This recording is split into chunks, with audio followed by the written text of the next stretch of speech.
سب سے پہلے یہ سامنے آپ تصویر دیکھ سکتے ہیں جے ڈی وینس جو امریکہ کے نائب صدر ہیں ان کے ساتھ رچرڈ گرینل کی تصویر ہے، اور اس میں جے ڈی وینس صاحب نے لکھا ہوا ہے کہ بڑا اچھا لگا، رچرڈ گرینل سے میری ملاقات ہوئی گزشتہ روزی، اور باقاعدہ انہوں نے ان کے ساتھ تصویر لگا کے ان کی تصویر ٹویٹ کی بھی ہے۔ یہ اگلی جو ٹویٹ ہے اس کو دیکھیں، یہ ڈونلڈ ٹرمپ صاحب کی ٹویٹ ہے، اور اپنی ٹویٹ کے اندر ڈونلڈ ٹرمپ صاحب نے لکھا ہوا ہے کہ just been informed that we are bringing 6 hostages home from Venezuela. Thank you to Rick Grenell and my entire staff. Great job. اب رچرڈ گرینل نے کیا کیا ہے کہ ڈونلڈ ٹرمپ صاحب بھی ان کا شکریہ ادا کر رہے ہیں۔ جناب رچرڈ گرینل صاحب گئے وینزویلا کی حکومت نے 6 امریکن شہریوں کو پکڑا ہوا تھا۔ اس وقت جو وینزویلا کے اندر صدر ہیں ان کو امریکہ نہیں مانتا، مدورو صاحب کو کینیڈا بھی نہیں مانتا، اور غالباً یورپی یونین کے کچھ کنٹریز بھی نہیں مانتے۔ وہ یہ کہتے ہیں کہ جناب وہ الیکشن چوری کر کے آیا ہوا ہے، وہ فارم 47 کا صدر ہے، وہ اس کو نہیں مانتے، تعلقات کشیدہ ہیں۔ 6 امریکی شہریوں کو وہاں پہ اس نے پکڑا ہوا تھا، وہ چھوڑ نہیں رہے تھے۔ رچرڈ گرینل وہاں پہ خود گیا اور جناب اس سے ملا مدورو سے، اور مدورو صاحب سے جناب انہوں نے جو بھی بات چیت کی، اور وہ 6 بندے اپنے ساتھ لے کے آیا۔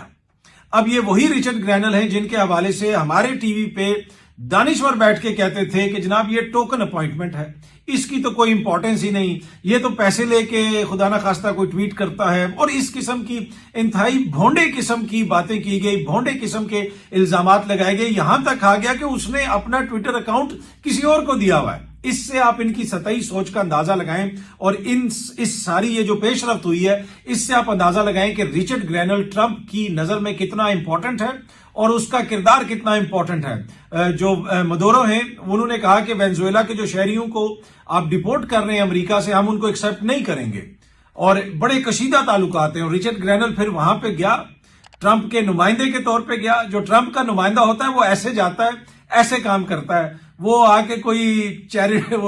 وہ جینٹری صاحب کی طرح جو آ کے اس کے پاس اتنا ٹائم نہیں ہوتا کہ وہ انٹرویوز بھی دے۔ رچرڈ گرینل نے ویسے مجھے نہیں لگتا کہ کوئی وینزویلا میں انٹرویوز دیے ہوں گے اور صحافیوں سے ان کی ملاقات کروائی گئی ہوگی، اور وینزویلا کی حکومت نے بتایا ہوگا کہ جناب سارا معاملہ ہمارا درست ہو گیا۔ پر اینی وے اس سے آپ اندازہ لگا سکتے ہیں کہ رچرڈ گرینل کی کتنی امپورٹنٹ پوزیشن ہے امریکی انتظامیہ کے اندر، اور کتنے باخبر ہیں یا کتنے معاملات کو سمجھتے ہیں ہمارے دانشور جو ادھر تبصرے کرتے تھے رچرڈ گرینل کے حوالے سے۔ اور اسی وقت میں نے آپ کو بتایا تھا کہ اس کی جو